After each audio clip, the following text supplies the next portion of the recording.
This episode of Off Color is brought to you by All Mixed Up, Our Changing Racial Identities, a film about the multiracial experience in America, coming spring 2018. For more information on the project, visit www.mixedupusa.com.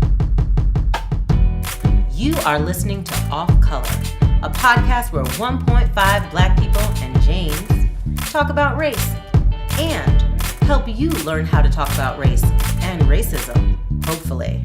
I'm Rebecca Henderson. I'm the 0.5. I'm Dr. Gregory Diggs, 1.0. And I'm James. And this is Off Color.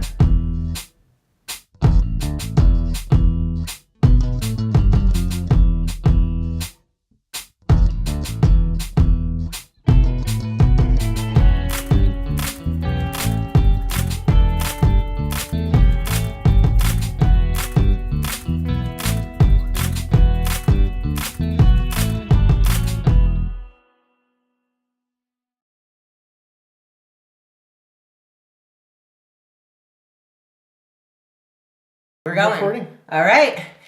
Good afternoon, everybody. You're listening to Off Color. And today we don't just have 1.5 Black people and James. We also have a Chinese, Japanese, Puerto Rican, Asian invasion in the form of Kimberly Ming. Hello. Kimberly Ming. And Brooke Lee. Brooke Lee. Welcome, you guys. Thank you so much for coming on. I know you're welcome to the basement. It's quite beautiful and luxurious. I know you're enjoying that. Nice. Oh, yes. It's a laminate. All right. So let's just do a quick little intro because I feel like maybe some people know you, Kimberly, but I think you should just go ahead and introduce yourself. Do you mind? No problem. I am a mother and also a poet. I identify as Chinese and Puerto Rican, as you said in the introduction, and really just an artist overall. And I also have a full-time, All right. Excellent. Welcome. Thank you. All right. Ms. Brooke, do you want to introduce yourself or shall I? I'm your hippie friend. You always call me that. My background is like environmental activism and work in the environmental field. Grew up in San Francisco my whole life and transplanted to Denver about 3 years ago, and feel like I woke up out of the Matrix and realized that our country is kind of racist. And I'm like, what have I done? Why am I raising my children? I have 2 kids here, and I haven't told you this actually, Rebecca, but you and I are actually talking about going back to maybe Berkeley or... What the hell are you breaking that news to me on here for? I know, because I was hoping you wouldn't get upset, but it's like, no. I knew it was going to be different moving out here, but I didn't really realize. Wow. I really seriously feel like I was in an alternate reality my whole life, and I came here, and maybe the world changed. Let's look, my husband talk about this, like maybe it's just that we moved right before the election, and the world actually changed.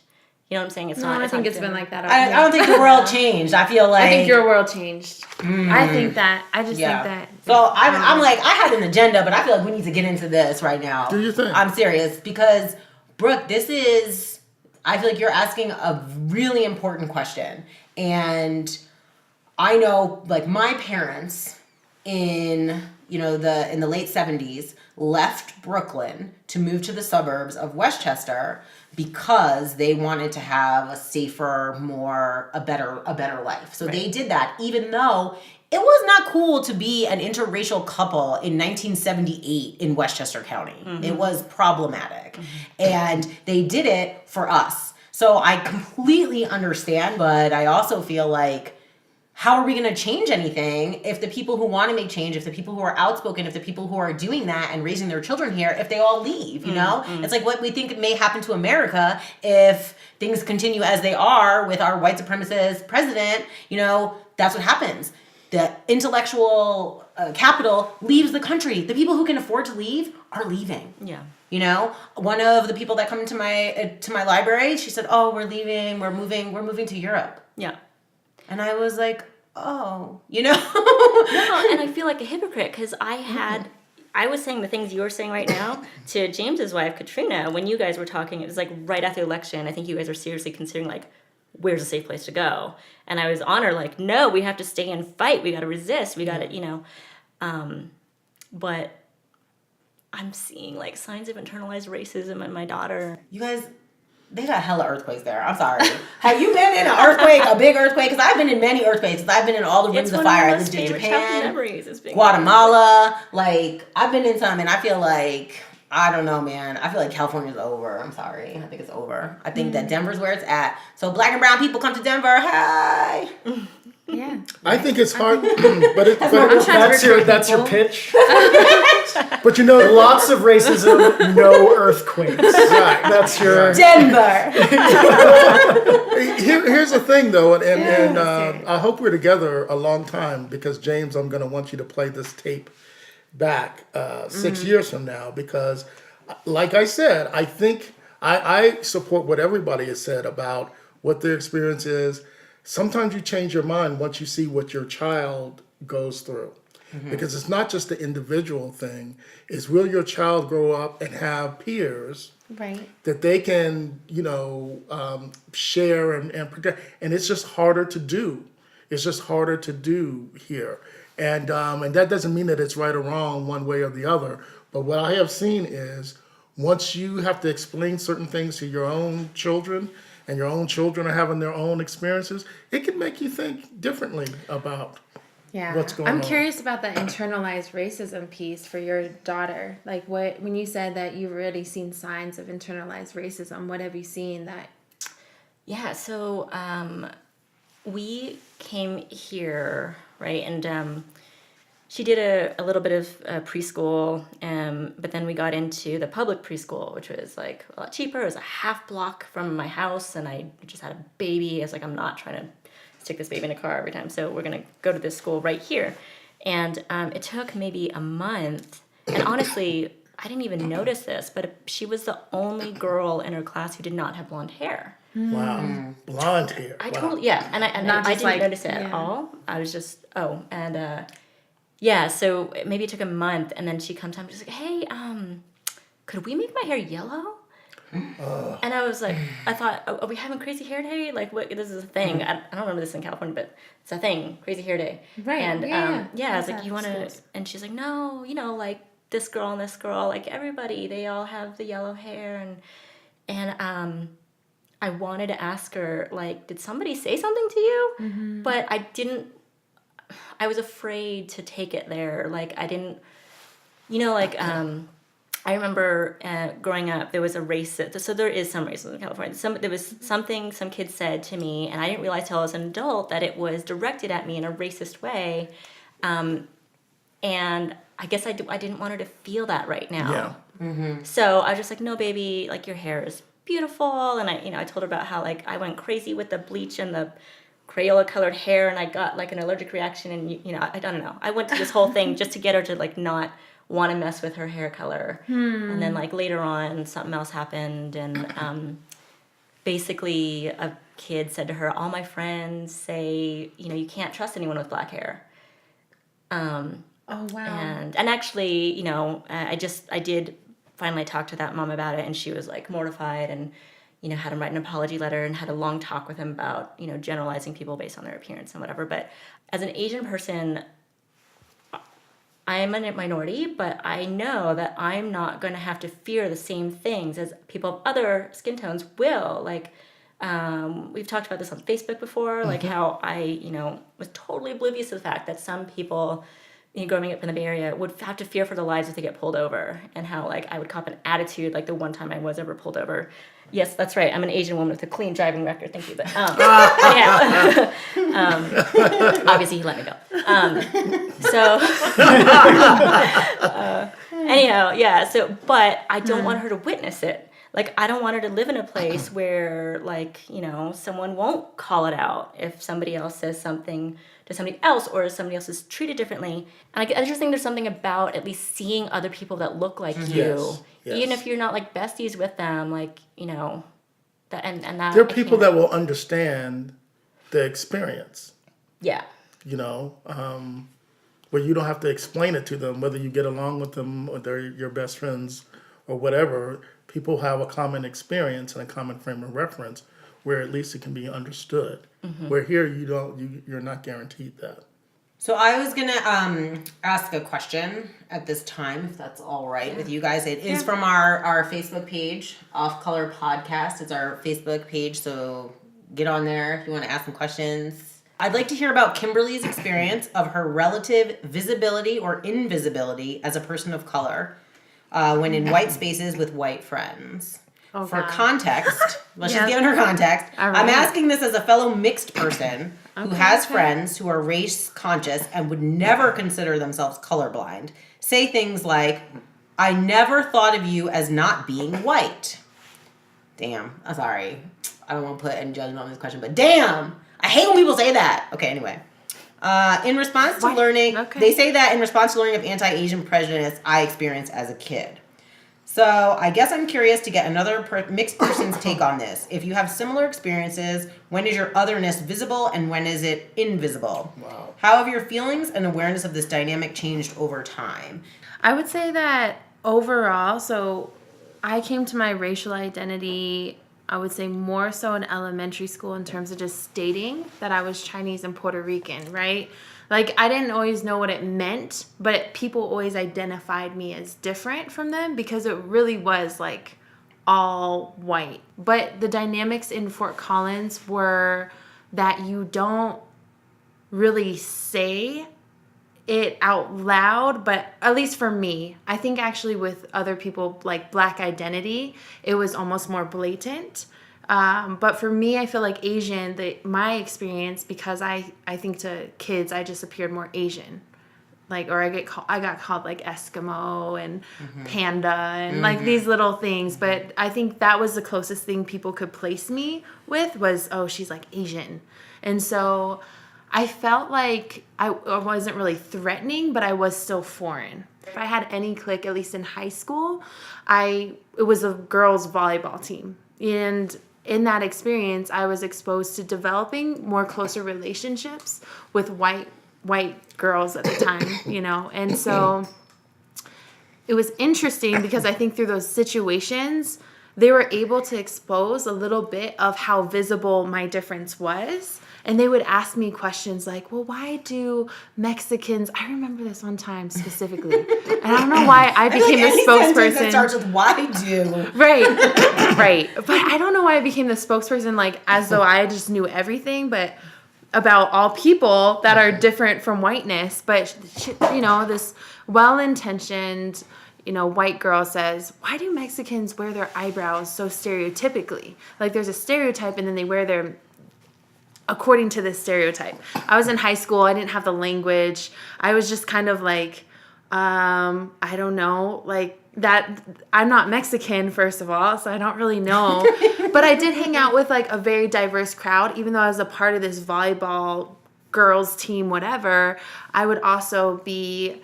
We did have a Black Student Alliance. It was very small. It was like maybe 3 people. And I would go in high school, right? Yeah. So I would go to that little meeting. And there was also like this Asian American club or Asian club. But I always felt really weird going to it because there's like one Asian and some people in the Asian American community say like fob, which is kind of like fresh off the boat. It's kind of like inner racism, right? Or... anyways, and so, yeah, there was this one girl, she was from, like, had immigrated from China, and I felt like, okay, she's different from me, because I don't speak Chinese, so I'm not really that, and I remember there's, like, these white girls, it was mostly white people in the Asian club, so then I felt weird going to that, but I was involved in these different groups, and so, I guess overall, to get back to the question, I felt visible, and I think it was knowingly visible, that I was different, but overall I felt like I was invisible in so many ways of when I would talk about my true experiences that made people feel uncomfortable. When you were talking though, I was thinking a lot about what Brooke is fearing for her children. Right. You know, is I think you're afraid of them having like kind of what the experience that Kimberly was having. That's what I fear also, because I think the outside world also perceives Asians as people that can be easily manipulated and that their experience can be denied. I don't know if you know what I'm talking about, but yeah, and I think that at least on my Japanese side, we're well set up for that because it's such a like nationalistic culture. You do what's best for everybody else. Like you really just need to squash your feelings deep down inside and do what's best for everybody. And you know, it's not playing out so well now in like more recent generations. I guess it's like, so Kimberly, sorry, because sometimes I like to call you Kim, because that's like okay. her sister. Yeah, you know. But I wonder though, if you would change, like, we had a very similar experience. I'll say that. Like, our upbringing was very That's similar, true. of being the only mixed, chubby, you know, and just dealing with that. So I feel like we are very like simpatico on that That's level. right. Would you change that? Do you wish you had grown up in a different environment? Wow. Well, I think I definitely don't. And I say that because that's just more so according to my spiritual beliefs of we choose our parents and we decide. I've actually done a lot of work of like, okay, if I chose this situation for whatever reason, why would I choose this? And I do feel like I'm a gap for people. I grew up with a white stepfather too. And I think actually a lot of people don't know that. But that experience in itself, I would say, was interesting. He actually passed away a couple of years ago, but like I can say that, you know, he almost has these perspectives, and I would see snippets of it I would almost say like Trump supporters. I would, because he, even when I would be so surprised like growing up that he would be like, oh, like, you know, why don't we just bomb that country after like the Twin Towers? And I just remember like feeling so wrong about it. I was younger. I was in junior high at the time, but I sensed that, and I sensed his own racism. Yet he's married to my Asian mom, and I have all these different dynamics of who I'm interested in and who I'm dating. And I mean, I think that I value the experience as much as it was challenging. But knowing how hard it was for me, I do want to seek comfortability for my own child, my own family. And now that I have a choice, I didn't have a choice in that. So I've come to peace with the fact that, hey, that's what it was, and I see value in it. But do I see value in, I still have to do work in my own self-esteem and knowing that like I have a voice that people even care about because I was silenced so much. I feel the same. I don't want to like boring, just say, oh, exactly the same. But where I feel like it's different for me because, you know, my son is white. Right. I mean, he's still black power. But he's white. He's white. With curly hair, you got the curls. He's phenotypically white. And I feel like I'm raising like a secret weapon. You know, like I feel like this dude is going to grow up woke because you can't not be when you have me as your mother and Ken as his father. Like he's going to know what's up. And I don't know. I think he's going to serve a purpose. I don't know what it is right now, but I do think it's important. Here's a thing that I want to ask the two of you about because this is a kid's angle, okay? And so for me, my kids both grew up here. And, you know, I wasn't that worried about it, but it didn't hit me until I had to have, especially because when my children were young, before they were 10 years old, even if they played with all the other people, I was usually around, you know, and so we could help navigate anything that would happen. But when I had to have the talk with my 10-year-old son, meaning now he's going to be out navigating some of this stuff around Stapleton on his own, that really kind of worried me and hurt my feelings because I wasn't going to be there in the moment to help him navigate. And so I'm asking this, I mean, that's a thing that's out in the world, but I'm asking both of you, because your child is 2, but yours is how old? 4. 4. So Just 4 is still, 4 is kind of like 2, but for 6 years old, as you imagine your children getting older, is that having an impact on what you're thinking about the environment for your children? Yes. I mean, so like, you know, I'll take today as an example, right? Like we were someone was like, let's meet at 2, right? But there was a lion dance happening today. And, you know, I'm realizing my So my grandmother passed at the end of last year. She was Japanese American, survived internment camp, and it was this funny experience where I'm like trying to be like, oh, like this isn't just like this thing about me moving to Denver for like my own personal reasons of wanting to be somewhere outside the Bay Area. And doing that and moving my family here, I need to create traditions. Yeah. I need to, and I did not really put enough emphasis, I think, on understanding my roots. Wow. And I think Wow. there's a privilege. Anyway, we've talked about this before about how, like, Asians just don't really have to have that talk. Asian women, I think, do have to have a different talk about, like, listen, the world is going to see you as a sexual object. You need to have that awareness, and I don't want to do that yet. But that was like another like weird stage in my life, like realizing, hey, that's effed up. Like, so people don't just see me as me. Like, there's this other clouding thing between. Anyway.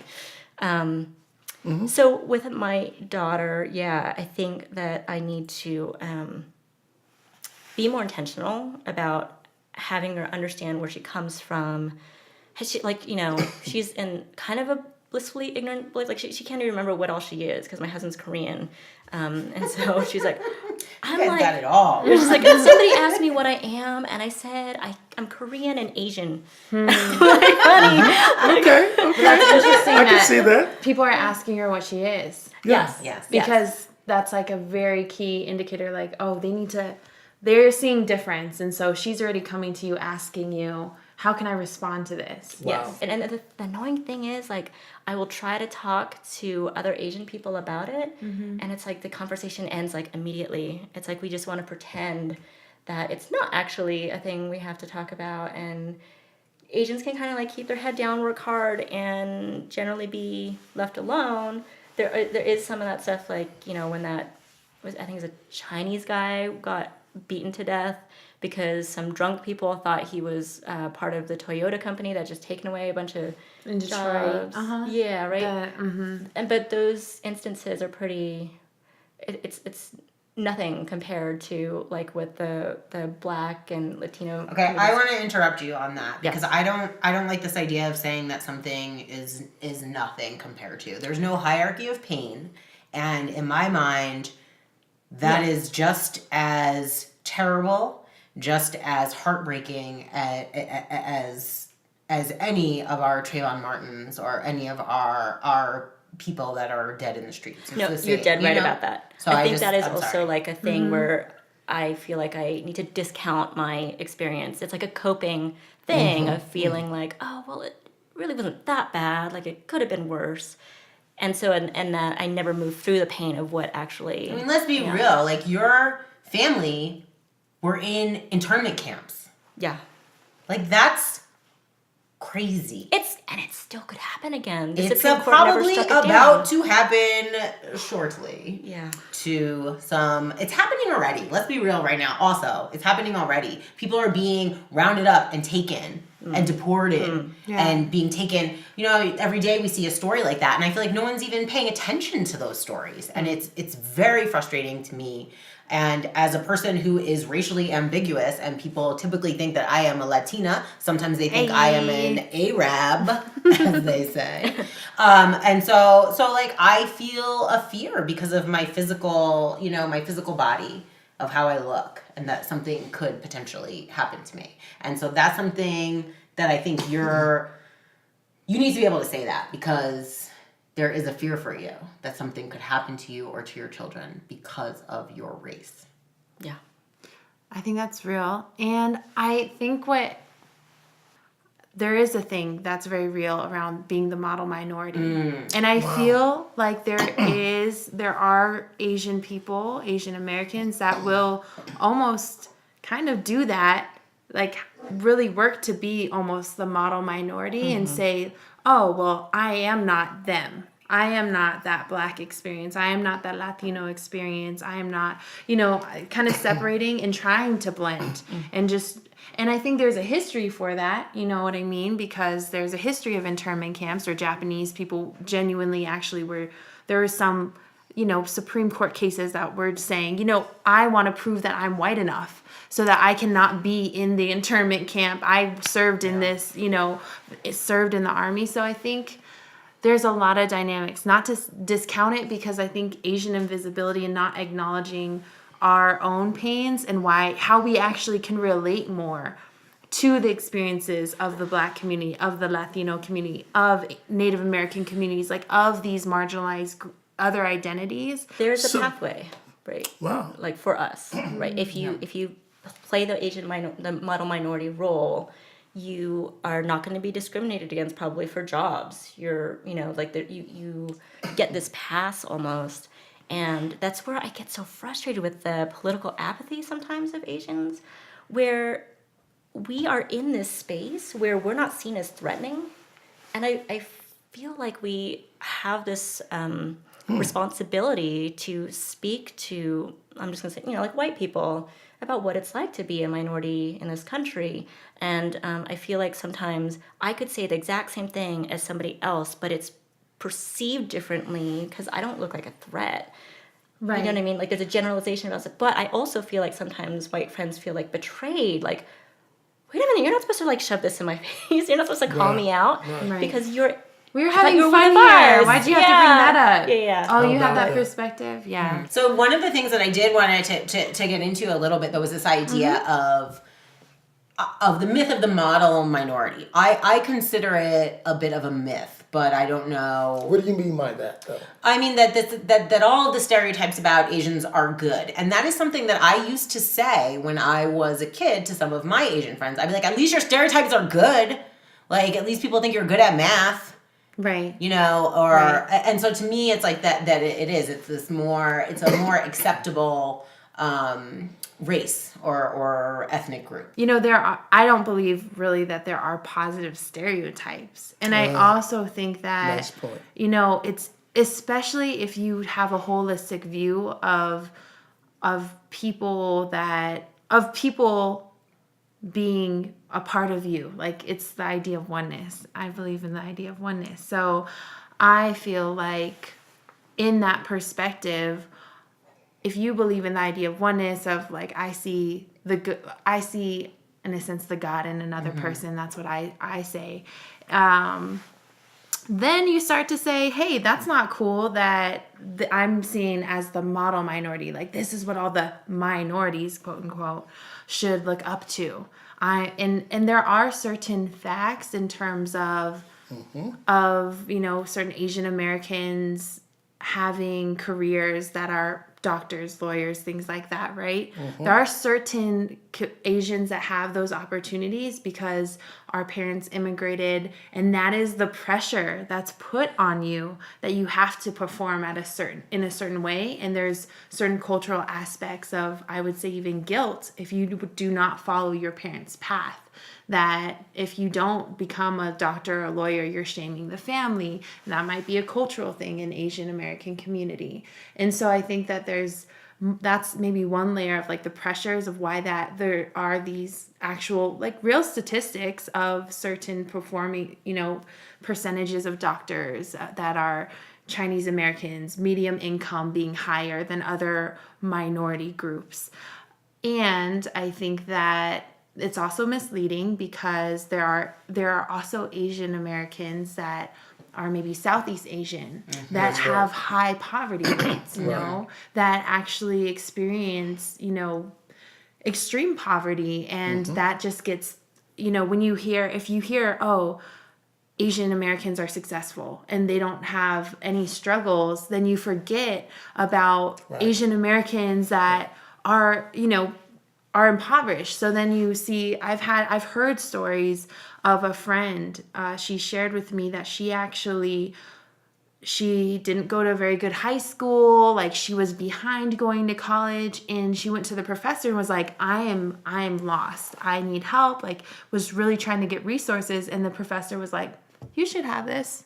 And it was because she was Asian. She knew it was because she was Asian. And then I have my sister that actually was placed in a higher math class when she was in high school. My sister and I have talked about this. And my sister hates math and is really bad at it, but there's a stereotype that Asian Americans are good at math. Right. And so then my sister's put in this math class that she just she's not good at, but she felt like she had to perform. And so, I mean, it put a pressure on her to do so. But then if you think about the whole of people, who is not benefiting and who is not being seen as, oh, you must be smart, therefore I'm going to put you in a higher math class. The dynamic that happens there is you see maybe Black African American kids, oh, you probably are just maybe from a struggling family, because that's what I saw on, the media. Even and half Black therefore- American friends. Right. Because my sister was placed into like a special ed, like they said, oh, she's behind, and they put her in the slow class. Right. And so nothing there's slow about her. Right. So there's like lower expectations and higher expectations for people. You're setting up these stories in your head of how someone should perform. Yeah, no, I'm having like memories, when you're talking about this, like, was my AP history teacher was like trying to get me to take the SATs again, and like I had a solid score, but she's like, yeah, but look how much better you did on your verbal than your math. I know you can do better than that. How do you know? You're my history teacher. How do you actually know In that? the classroom, Okay. in the math class. Wow. Yeah. Wow. But the expectation, and I think it like lends itself to feeling like you're not seen, and that like you're gonna be found out. And part of that, I think, it's my family. Like when you're in internment camp, you can't really like speak up because you get denied. Like my grandmother's father like died because he didn't have enough clout to get into the hospital, and so in Little Barrack, like it was a life and death thing to act right. Other thing that I find ironic, though, white folks talk about myth of meritocracy as well. There's this myth about that as well. They don't talk about it as a myth.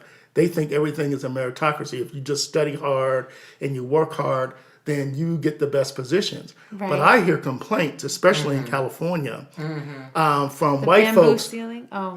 Well, I mean, Glass maybe ceiling. that's the same. Okay. Yeah, maybe that's.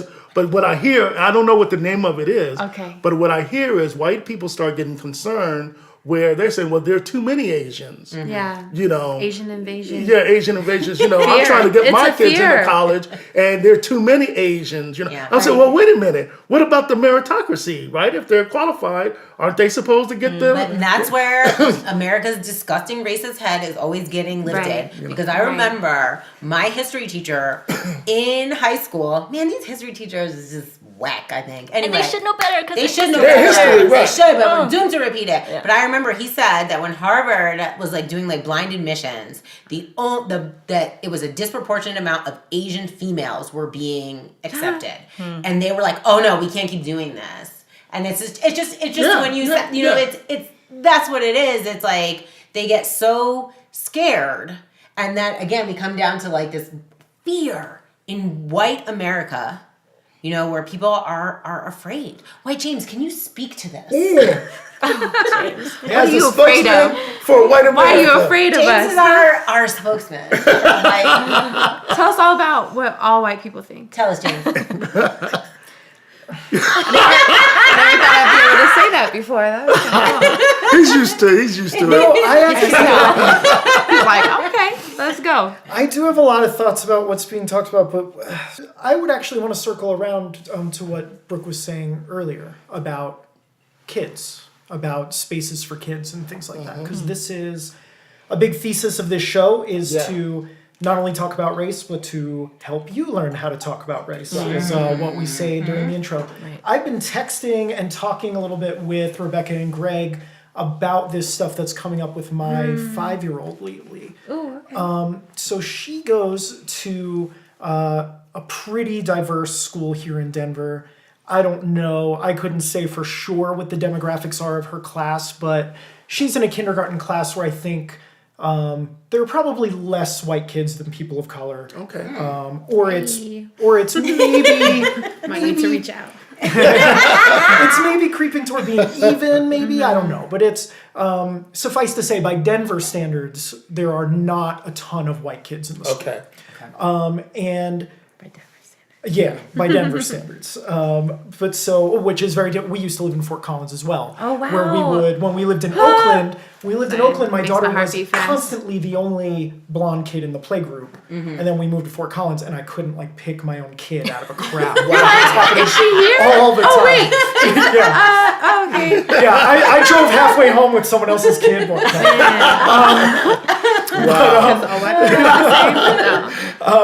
But so, with her, I mean, she's done, Greg and I were discussing a little before we were rolling, like, the only time race really came up when she was little, 3 and even 4, was in really general ways. She might mention the color of someone's skin the same way she might mention someone was in a wheelchair or that someone was really tall or something like that. And so we were able to just kind of have the talk with her of just kind of like, it's okay to notice that, but like realize that if people hear you talking about their bodies, you might hurt their feelings. So like if you want to have a conversation about that, that might be something that you need to ask me separately or whatever. But it was never, she didn't know what race was, and it was never like a race thing. Go ahead. Well, I don't know. Like it's just interesting to hear that because I was thinking about Puerto Rico, and I feel like just skin color is such a variation. I lived there for about a year. And it's like you can be white and you can be black, and there's even names for the different skin tones, but it's really talked about like your eye color. And Right. there is a dynamic of racial hierarchy still. Like it's present, but it's not as deep as it is, especially in like, I don't know, Colorado or just the United States, how it's separated and talked about. It's very different. And so when you say that, I'm like, wow, that's a really interesting thing that she was to be able to identify, like, or just talk about it like a characteristic. And I feel like it was a flash in my head, like, oh yeah, that's how it's kind of done in a way in other places. In many other places. Right. Yeah. Well, like it was. And at the same time, maybe What's not. done? Like saying don't Well, talk about just- it in front of them? No. Just that it's not as, it's the same thing as being like, oh, you're short. You're morena. Yeah, morena. There's even like negrito. Isn't Yeah. like necessarily. It's a, more like, descriptive. And there You're is saying like, it's oh, negrito, descriptive. Yeah. morena. But they don't take, and different skin tone colors. And that was a question that I got through a kind of anonymous question about how it functions outside of the United States. How the different perceptions of like white supremacy or race, and just like it is different, but at the end of the day, typically it is There's always light bright is the way to be. White is always like on top, regardless Right. of which country you're in.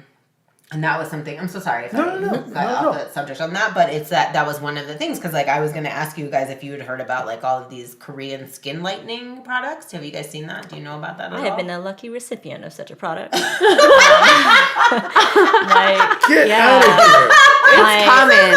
I'm sorry. So I'm fairly certain my father-in-law is not going to listen to this, but he once gave me as a gift some Korean product. And so I, as you all know, I'm not Korean, but I studied Korean for a little bit, and I'm reading this. I'm like, am I not reading this? And I translate. I'm like, this is skin lightening cream. Why is he giving me the skin lightening cream? Wow. And so, my that's husband's like, it's bold. not offensive. I think it's just in Korea, most women want to make their skin lighter.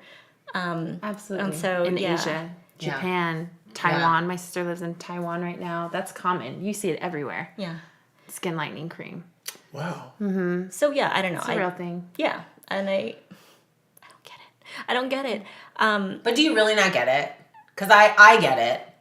I'm like, if that is going to be, that is the standard of beauty, where we're even going to the place of like, Jamaicans do it like crazy. And it's a thing in the Caribbean also. So I do. Absolutely. So I do feel like. Sammy Sosa. Yeah. Sammy We had a whole segment on Sammy I Sosa. remember that. Yeah. That's episode 2. That's why I'm a little. That's right, it is. Yeah, I like Puerto Rico popped into my head. I'm like, oh, it's like they describe it a little less like as a characteristic, but there is a racial hierarchy still. Yes, so it's there like kind is. of it's confusing. I don't know. No, but Like but that's the thing though. Is when Colorism, it is yeah. colorism, but when we are talking about race and we're talking about these issues, because this is America, and I would maybe hazard to say the West in general, is this idea that things have to be this way or that way, and we can't hold two things in our head at the same time.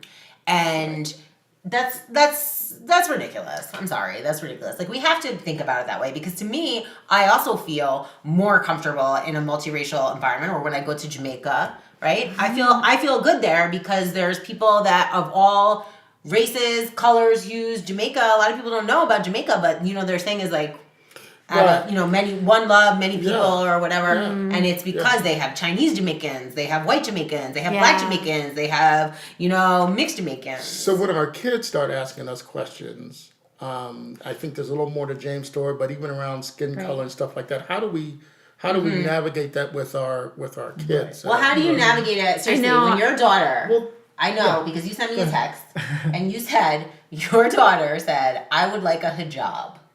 Yeah, so my daughter, so we started texting. So the stuff of my daughter wanting to emulate kids she's in school with who aren't white, that's not actually something that I really worry about. I think it's an interesting topic to sort of talk about. But did you buy her a hijab? I have not. Well, not yet. But no. So the first thing she asked for was cornrows. Oh. That was the first thing that she asked me for. I forgot, and I said she could go with me. Well, first of all, that we didn't even have to think about because she cries when you put her hair in a braid. So I knew there was no way she was sitting through anything to do with cornrows. But then yesterday, I texted you 3 days ago or whatever, she asked me, can I get one of those things that goes over here and covers your head but doesn't cover your face? And I was like, what are you talking about? Where did you see it? And she was saying in school, some of the girls have it. And I said, oh, that's called a hijab. Yeah. And that, that's kind of cute. It was super cute. Right. And she was like, but she really knew. She was like, there's 9 girls in preschool who have it, and there's 7 girls in kindergarten. Wow. Get out of here. She was like going, and she like really wanted. And so that's the thing with my kid is I can't get away with just like going. I was like, yeah, those are really beautiful, aren't they? And she was like, yeah. And I want you to buy me one. Right. And I was like, oh, okay. And I don't remember even how I resolved that conversation. So that's a question that I have, how you deal with that sort of thing. And then also, she's starting to notice people's racial characteristics and talk about them more. She's starting to do more. There's a new girl in my class, and she has tan skin. And she phrased it this way. I told Greg, she said, I think she must be from like England or something because her eyes are shaped different than ours. Or to her, England is a foreign country. This is so cute. But so like, she says stuff like that. And what I desperately do not want to do is tell her we don't talk about that. Right. Tell her, no, we don't, because that's how I was raised. That's how we were raised in the PC 90s. That if you pretend that differences don't exist, eventually they'll go away and everything will be great. And that clearly didn't happen. And so works like, too well. I desperately don't want to try to stifle the conversation in any way. But it's also, she's not asking me a question. It's not, why do some people have darker skin and some people have, she's just saying like, yeah, there's a new girl in my class, Crystal. She has tan skin. And I don't know at what point it's necessary or helpful to sort of introduce the distinction between noticing difference, but knowing when those, I don't want my kid to be the kid who goes up to your kid in school and says something weird about her hair. You know what I mean? Like, and so those are like the things that I struggle with of when do you start a conversation? What do you talk about? What do you say? I don't think it's bad. Like, I think, well, the reason why I thought about Puerto Rico earlier when you're talking is because I don't think it's a bad, like, our characteristics is what makes us different. And so that's what we celebrate. And I think when you acknowledge it and say, wow, there's certain cultural traditions that have a hijab, and that's a beautiful thing. And you could even like tell her a little bit about that from what you know, or research a little if you don't. And then it's like, so I think if you kind of speak about it, like, yes, like we all have different skin tones. And actually I think that it's usually the tone of like kids notice difference. So it's the tone of if silencing it, it's like, oh, that was a bad question, I shouldn't talk about it. So then it creates us not wanting to address these differences. But it sounds like because she's just observing it, like, oh, that's a difference. Oh, there's someone with tan skin.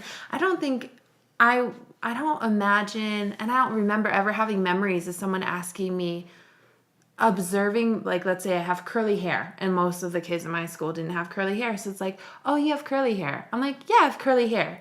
But unless they came to me and they were like, oh, you have curly hair, and that everyone else has straight hair, and that's weird, you know, when it's the tone. And so I think if you have a tone of celebration and you know what, we have different skin tones, it's okay to notice these differences, but how you react and that energy behind it is often how that initial piece that children will either be like, oh, I can't talk about that, or I can. I think it can be talked about, and I don't think even kids, I don't know from anyone else's experience, because you were just talking about how like your daughter was noticing she was the only one with, black hair in her classroom, but I guess those are my initial thoughts of, I think you should be able to, because you had said something like, oh, well, if you address someone and tell someone about, the way they look like, they might be hurt or offended. Right. But I think it's the tone that creates that hurt. Right. Well, and maybe environment. I don't know. There's multiple factors. I remember when we had the conversation where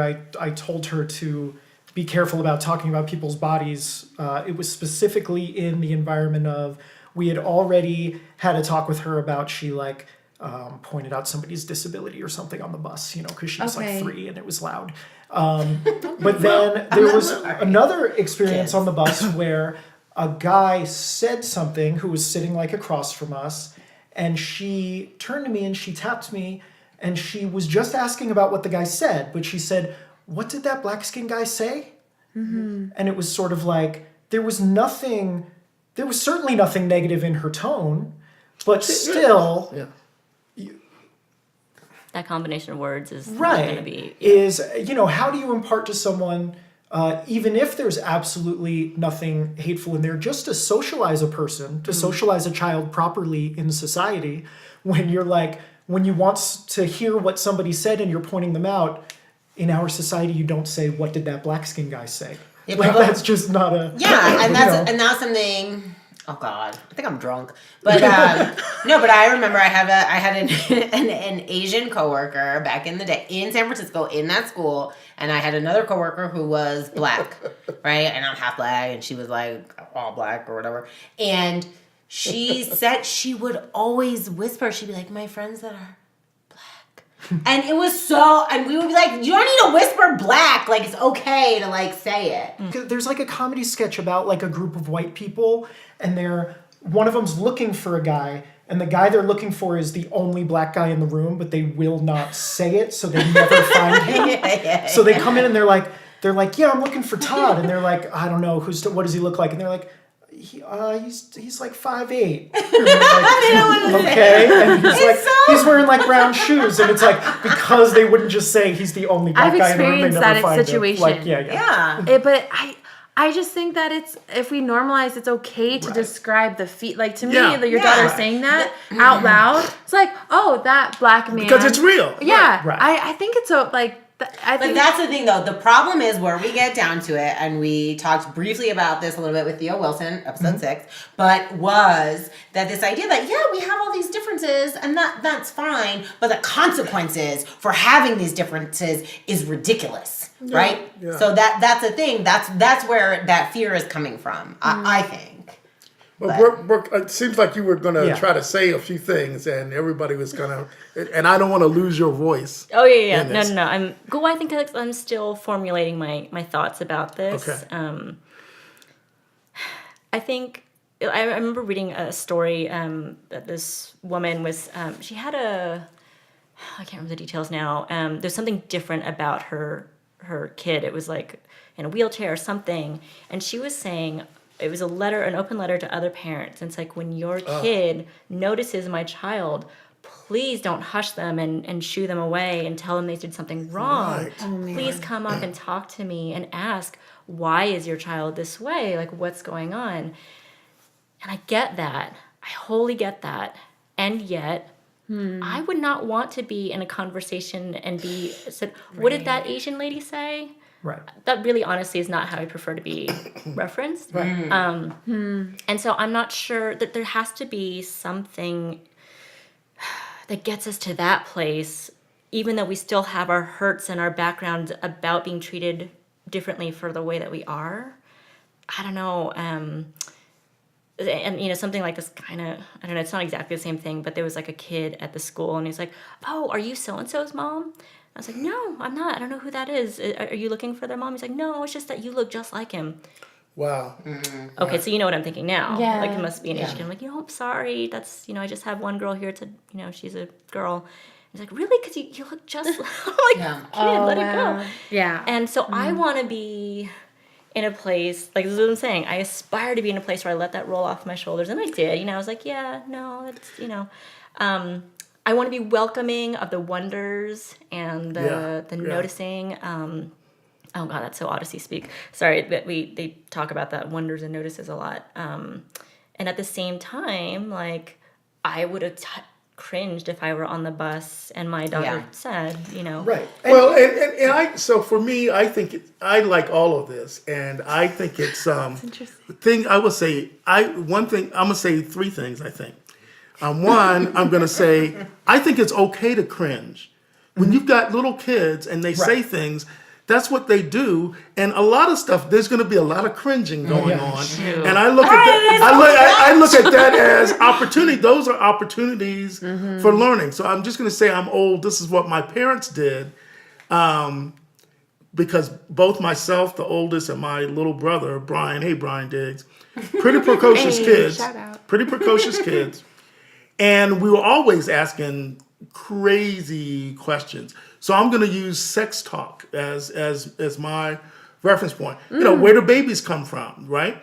So without getting graphic and stuff, my parents' philosophy was this. They would always answer the question in some way in the moment, age appropriate, just to the moment. Then my brother and I laugh about this now. 3 days later, there'd be a stack of books, age-appropriate books, on the topic of, if we asked about sex, on the topic of sex. Hashtag library. And they would either, when we were real young, they would read them to us. When we were older, it was like, oh, we knew when we asked a question because they would answer. But then they would put books in for us to read. And then they would provide opportunities for us to talk about it or explore, or, like if we had, like, I don't want. Well, I'm gonna do this. I'm feeling self-conscious about this. But for example, when we were young, my brother, I think I was 10, my brother was 8, and we had curiosity about Chinese food, and so my parents answered all that and exposed it. And then all of a sudden, we had a sleepover with their friends who had kids that were our age, and it was a mixed marriage, Japanese and Chinese.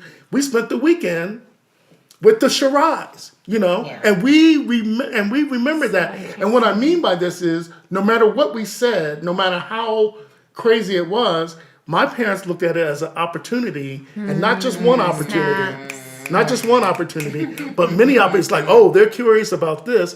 How can we provide them with information and experiences, and they can learn about it?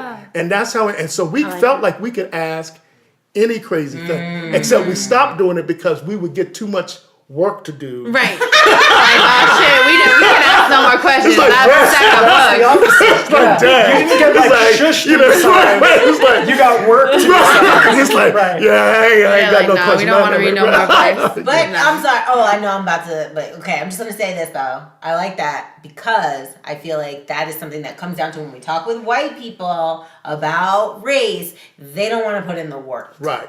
They don't want to put in the work. They have to value it. Yeah. So I have a question, and I think that's wonderful that your parents did that they had the energy to It's crazy. go It's a to lot of that energy. many Yeah, get that's some what I was books thinking and- about. I was like, Learning isn't hard when you have a library card. My question is, how do your parents set that up?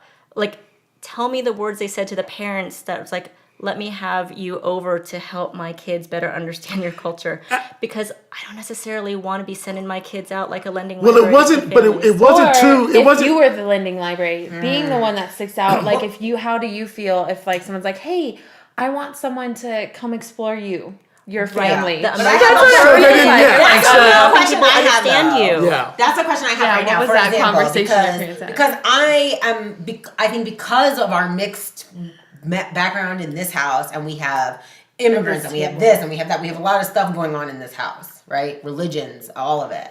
So to me, in my mind, I'm happy to open my home to people like that, but right? I'm happy to do it. And then Yeah, no. but you're- my cool question program. is, but my question is, if I'm like, hey, down the road, because you're not moving, I'm letting you move. You guys cannot leave. I'm sorry, that's not You're gonna hold happening. me captive in your luxurious basement. That's right, it's luxurious here. But I'm serious though. It's like, how would you feel if I wanted Kingston to go with you guys to the Chinese New Year thing? Because I'm like, oh, I'd like to sleep in. Brooke, can you just take me over there? So right, No, right. but do you know what I'm saying? Like, you would feel good about that. So I you're think. actually right. And so the thing is, and that's what, Library thing. and that's the answer. And that's the answer. So for my family, it was really about friendship. It wasn't like So Right. so my they didn't father. pick a family like. No. Hey, look. So my father was a scientist. Oh Lord. Nice. And it just so happened in the DC area, this is what they did in the 70s. The scientists of color all sort of caucused together. And it was of I remember my dad's friends because we all grew up. Right. And, whether it's Jamaican, Trinidad, Asian, all the scientists of color knew each other. And then they came of it. And so like they went to school together, like at Howard University or whatever, Walter Reed, this, and then as they graduated, then they started having kids. And so it's as simple as, my son's asking questions about this. Yeah. And then somebody, it would be just conversation. It wouldn't be about let's provide, and it wouldn't be an artificial thing. Okay. Yeah. It would be within the natural sort of Right, That's just just how I'm like, circle of hey, things. Rebecca, I'm having trouble Right. putting Bossier to sleep. Any recommendations? It's Right, like, right. oh, Rebecca Or- recommendations, you mean? Rebecca, or Follow me on like Facebook. I've only known Rebecca for a year, but one of the Year and things change. year and change. But one of the things I've always been inspired by, impressed by, is like when I come for Kingston's birthday or whatever, and just look at the diverse people that are here, and it's like amazing because I'm an adult and enjoying that. But I always take time to take in, look at all the kids who are little, and some being carried by their parents, some running around. All the diverse kids that are just growing up with each other. So when you create sort of a community, it's not necessarily a hardship or artificial or what do you want to call it? Like Tokenism? well, Or- tokenism is the wrong word, but there's this thing where you don't want to be like observed, like you're like in the zoo or something. Right, Yeah. right, Like my kid needs to be exposed to X culture. Let's put him in the lion's cage. Well, no, you don't want to. You don't want to do that. So I do appreciate the question. So you have to kind of, in order to do it well, it has to be sort of like a natural thing in your circle, and you have to be intentional about it, which brings us back to what you're talking about with whether you stay or go. It's like, what kind of access, what kind of easy access do I have? Where when my kids grow up in diversity, it's a sort of a natural thing, not a forced, got to make it happen. Right. Okay, but I'm going to argue with that because I do feel like I got to make it happen. You do, and you're a good example. And that's what I do Yeah. because I don't have a choice Yeah. in that matter, right? Yeah. Because my husband's mixed race, I'm mixed race, our kid is mixed race. Like we are just doing it, right? Yeah, and so appreciate yes, I do. I don't think that's an argument. No, but I'm saying Yeah. is that I push for it. I seek people out that I think are going to enrich my social life, that are going to enrich the life of my child. I think I'm going to enrich their life. Right. Yeah. And so that And I think that's a what great I way to go. do. And I think that's one way to go. Another way to go is to be in an environment where that infrastructure is in place. Well, but as Brooke was saying, even in places that are diverse, we're still a very segregated society. Yes. I think it's always intentional because I think I think that should be the takeaway word of Yeah. this. I Yeah. just feel like we said Yeah. intentional a lot, Yeah. and I'm like, yep. It has to be intentional. It has to be intentional. Yeah. Because I think my group of friends in Denver, and certainly my kids' group of friends, is turning out to be possibly more diverse than it ever was anywhere that I lived on the coasts. Because on the coasts, I had this idea that a big philosophy of mine, I really believe that all of life is, another way of talking about intentionality is you're always faking it till you make it. Like you're always making a decision about what you want your life to be, and you're always having to choose to cultivate that. Wow. And I was not good at that for a lot of my life. And for a lot of my life, it was like, well, I'm just going to live in diverse places and wait for diversity to come to me. Right. And It's gonna happen. it doesn't happen. I'm gonna be diverse. Yeah, because we live in segregated neighborhoods, and we go to Right. segregated schools, and we have Right. segregated social environments. How about that? And so you are always making it happen. You're always Absolutely. making it happen, I think. And that's love something that I feel like, so Dr. Diggs and I run some conversations at the Denver Public Library around race. And one of the things that has come up, and this is one of the reasons we started this podcast, is because people were asking us, well, how can I talk to more people of color? You know? That's and very common I- Denver accent. That's my old lady, that's my white old Kind of a lady regional accent. thing that we have here for those listeners not here in Denver. But they want to know. They want to know. And that literally happened today. Today, one of my friends, okay, said to me, she was like, well, like, I don't know, like, how do I, like, meet more black people? And she said that. She said, you're, like, my only black friend. And I was like, damn. You know, but at the same time, I know that to be true. And she is not, you know, racist beyond normal systemic white, you know, inherent racism or whatever. She's a person. But she said it. She said, you know, I just go to like my white breweries and I just do that. Those are the places I go, and I don't think about trying to go to like the Casbah. And I say that because today when I went to this little kid's birthday party this morning, when I said to my friend, I was like, damn, there's not one black person in this room right now with all these kids. I'm like, this kid goes to this all-white school. And, and people got very fucking uncomfortable with me saying that. Be uncomfortable. And Yeah. I would also like to add, I was wearing a gold fanny pack and a cowgirl hat, and my sunglasses. So I feel like people thought I was weird anyway. But I definitely feel like there is this level of just unwillingness to address that, and people getting so uncomfortable, particularly white people. Okay, so it's okay for me to notice that there's no black kids at this kid's birthday party where there's like 50 people. Right. And I like that. 50 fucking people, and there's not one black kid there? Well, but also, I just went to a birthday party for my kid's kindergarten class, and as I said, my kid's kindergarten class is not very white, and there was one black kid at that Oh birthday my party. goodness! Wow.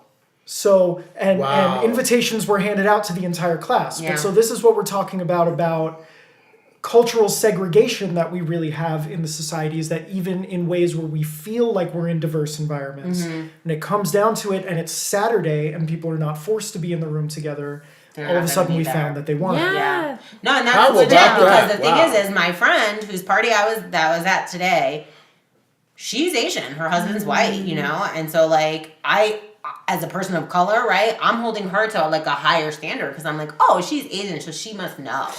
Right, and what we would do when my kids were young, is we gave invitations to everybody because we had Right. diverse classes, but we also did more. You know, some people we made sure. I mean, we worked hard to make sure that some people were going to show up because we needed it a certain way. We needed our kids to grow up Right. with friends who are friends of color, and it's just a little extra work. It's Yeah, intentional. it's It's a little extra work. reaching It's not a out. lot of extra work, might- but it's like, you know, it's like, okay, we really want you to come. We really Right. want you to come. Right. You know. So the other thing I wanted to talk about though, this is kind of serious. I know it's at the end, and I don't typically like to do that, but I would like to talk about Puerto Rico because Oh, Puerto Rico.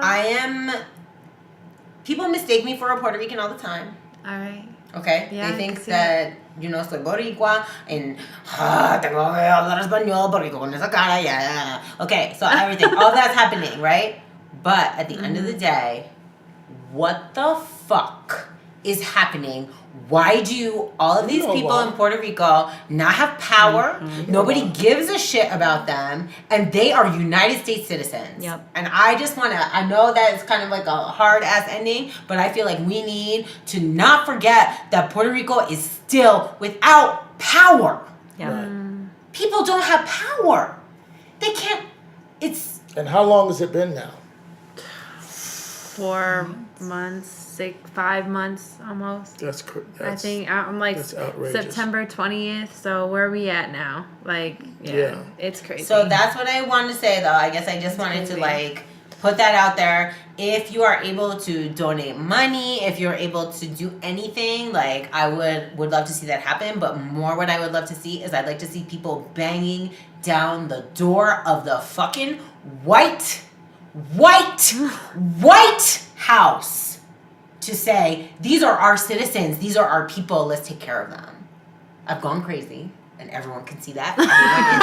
No, I mean, there's no disagreement. There's no disagreement because You it's just said it. You the think. truth. Yeah, And I guess heavy. I It's just definitely a wanna, drop mic. We as need to have a we're fake like- mic that we just dropped. At the end of the day, though, You hear this like mic yes, we're about community, we're about intentionality, we're about conversations, we're about bringing people together. That is the off-color like motto. That is our mantra. That is our thesis. That's what we're trying to do. But white people who are listening to this, okay, you need to wake the fuck up and you need to step the fuck up because otherwise we are never going to move forward. And that is all I had to say about that. All right. yeah. So if you are interested in connecting with Kimberly Ming on her poetry scene, I know that she does have an I event love coming that up. rhymed. Kimberly Ming on the poetry scene. Yeah. I do. Minga. It's an easy date to remember. It's 420 in Yeah. Colorado. That Okay, date if you has. guys don't know what 420 means, it is something to do with smoking a marijuana. That's right. So it's like an official holiday for people that are, smokers. And I am doing a feature at the House of Poetry at 1400 Dallas Street in Aurora, Colorado. Aurora. Shout out. So come through. It starts, I think doors open at 7:30, and then the performance and the open mic starts at 8, and then I'll be doing the feature, 20 to 30 minute spoken word feature, which is like performance, passionate poetry, and I'm excited for it. And I will have a poem hopefully sorted out. Okay, and I want to say it again. So that's 420. What's the address again? 1400 Dallas Street. 1400 Dallas Street, House of Poetry. And if you're not there, I'm going to beat your motherfucking ass. That's right. It's That too actually strong? Is that too much? Yeah. I love how Just Dr. for me, James, just for Dr. me. James always gets very nervous. He gets nervous when I say things like that. You can edit that. Yeah, it's going to be hard to beat the ass of everyone who's not there. No, but it's so important. If you're really wanting to support your community, and if you really believe in social justice, and if you really want to make the world a better place for your children, then you roll up to events at House of Poetry on 420. Roll up. Yeah, if There you're you the go. person that There is you like, go. I don't know how to make Friends of Color, there are events where we are at. We are there. And I will be there. Outstanding. And so will hopefully some of the people around this table. We all gonna be there. Hey. All right. Yep. All right. That's a wrap.